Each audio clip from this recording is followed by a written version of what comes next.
नमस्कार, म कमलनारायण भट्टराई। यो पहिलो भागमा यहाँहरूले देखिरहनु भएको थियो, देशलाई तस नस र बर्बाद पार्दै गइरहेका छन्।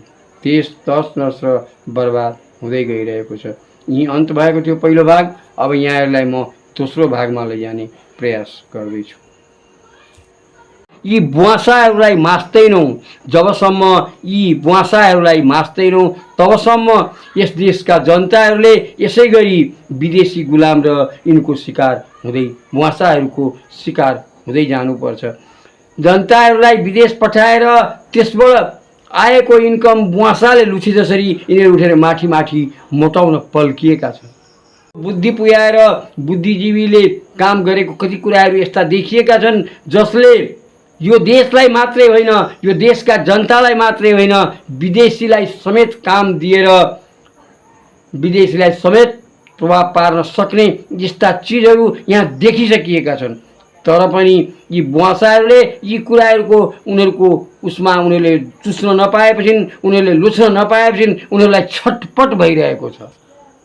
यस्तो राम्रो काम यसरी चाहिँ देश उन्नति हुन्छ भने हामीहरूले चुस्न पाउँदैनौँ, हामीले लुच्न पाउँदैनौँ भनेर यी घुसिया प्रवृत्तिका व्यक्तित्वहरूले गर्दा, यी बुवासाहरूले गर्दा हामीले भोग्नु परिरहेका परिस्थितिहरू, नासमझहरूले गर्दा देशलाई तस नस पारेर चुसिरहने तमासा हेर्नेहरू के हो यो तमासा बुझ्न गाह्रो पर्यो।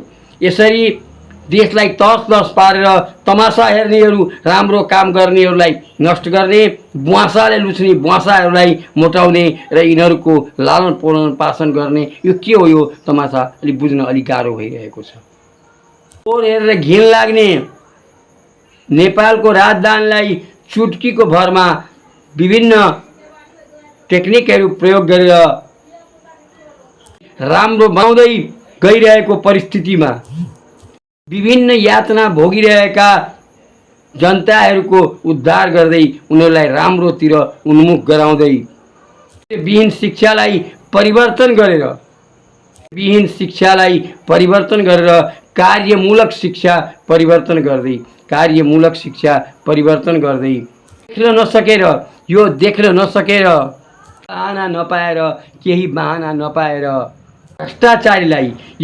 भ्रष्टाचारीलाई गुण्डागर्दीको शैलीमा प्रवेश गराउँदै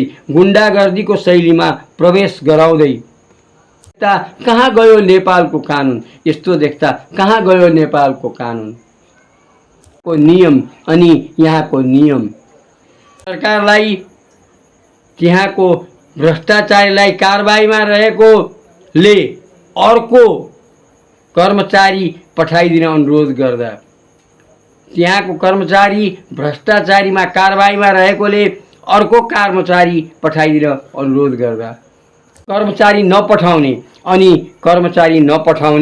त्यहाँका कर्मचारीले तलब पाएनन् भनेर आफ्ना अगुवा पछुवा झोलेहरूलाई उठाएर हल्ला गर्न लाउने अनि बाहिर गएको बेला मौका पारेर डाका जसरी लुछाचुडी गरेर भित्र प्रवेश गराउने।